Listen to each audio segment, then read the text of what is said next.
फिल्मों में गीतों के रचनाकार श्रीमती वी के बारे में ऐसा कहा जाता है कि वो कुछ फिल्मों में गीत लिखे, फिल्मी दुनिया उन्हें रास नहीं आई और इसे छोड़कर चले गए। लेकिन ऐसा नहीं है। उनकी पहली film Pancholi arts pictures Lahore में कैसे कहूँ थी। उसके बाद उनके साथ प्राण भी थे, उस फिल्म में काम किए थे।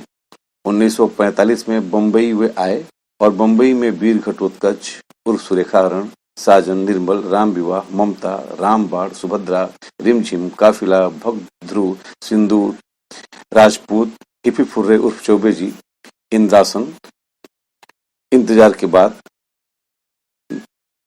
संत तुलसीदास, अमर आशा इत्यादि फिल्मों में गीत लिखे।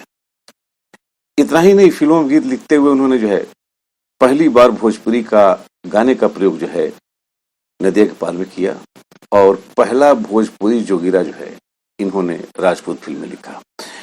उस समय ये फिल्मों की बातें अच्छी नहीं मानी जाती थी। ये एक साधारण कृषक परिवार के थे और उस समय फिल्मों के पर्दे पर जो है लोगों को अच्छी नजरों से नहीं देखा जाता था। जब ये गांव आते तो इनका परिवार दूर था, तो परिवार की चिंता इन्हें बनी रहती थी।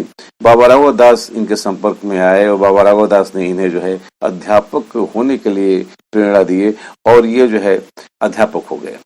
और यह अध्यापक रहते हुए इन्होंने सर्वश्रेष्ठ अध्यापक का पुरस्कार भी प्राप्त किया। और इतना ही नहीं, बम्बई से लेकर के अध्यापन कार्य तक इन्होंने जो है 50 से अधिक पुस्तकों को लिखा, जिसमें हिंदी, भोजपुरी, उर्दू, अंग्रेजी में साहित्य रचना की।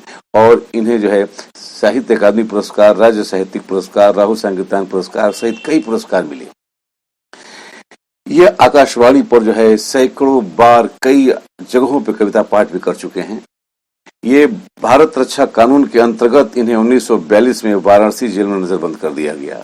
साथ ही ये उसके पहले आज, आर्यावर्त, अग्रगामी, संसार में संपादकीय सहायक रहे। इनका पूरा नाम मोतीलाल उपाध्याय था। पिता का नाम श्री राधाकृष्ण उपाध्याय था। माता का नाम कौशल्या देवी था। इनका जन्म देवरिया जिले के ग्राम बरेजी में 1 अगस्त 1919 को हुआ था। शासन ने इन्हें आजीवन स्वतंत्रता संग्राम सेनानी घोषित नहीं किया। कारण ये तत्कालीन कांग्रेस सरकार इनकी रचनाओं से असंतुष्ट थी।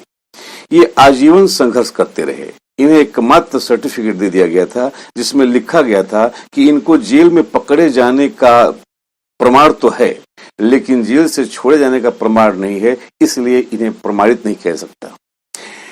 ये बहुत ही इस बात को लेकर आहत रहते थे।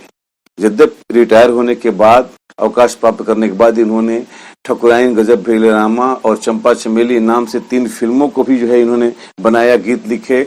गजब भेलरामा में इन्होंने अभिनय भी किया, लेकिन जो है संजोग देखिए कि ठकुराइन जो है 1 बार रिलीज होकर के हटा ली गई, चंपा चमेली भी 1-2 बार रिलीज होकर के पर्दे पर से हटा ली गई और गजब भेलरामा रिलीज ही नहीं हुई। और उस समय बहुत इनकी अच्छी फिल्म जिसको अशोक कुमार जी पसंद करते थे, वह 1 कदम, वह भी रिलीज नहीं हो पाई। इस प्रकार से जो है ये इन्हें काफी असफलता मिली, लेकिन यह संघर्ष करते रहे और स्वतंत्रता संग्राम सेनानी का जो है चोट अपने हृदय में ये लिए जो है जीते रहे। इनकी कविताओं को प्रधानमंत्री श्रीमती इंदिरा गांधी ने खूब सराहा था। एक बार यहाँ आई थी तो इन्होंने उसे सुना भी था। बेकल उत्साही जी से नेहरू जी ने भी इनकी प्रशंसा की, कविताओं की प्रशंसा की है। मोरारजी देसाई ने व्यक्तिगत रूप से जानते थे। चंद्रशेखर जी संसद में इनकी कविताओं को पढ़ा करते थे।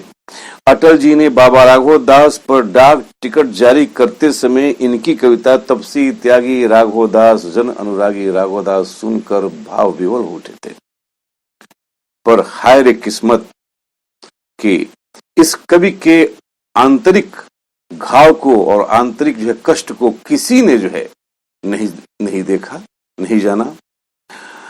इस घाव को दिल में लिए ये सदा के लिए 18 जनवरी 2009 को दुनिया से विदा हो गए।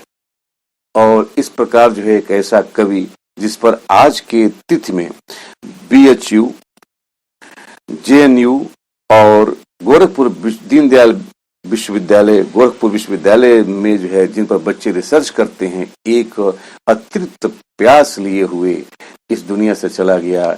इनकी कविता जो है एक है, जब रख के जनाजा कंधों पर सब लोग चलेंगे रोते हुए, दुनिया को बता शायर मोती, उस दिन की तमन्ना कौन करे। धन्यवाद।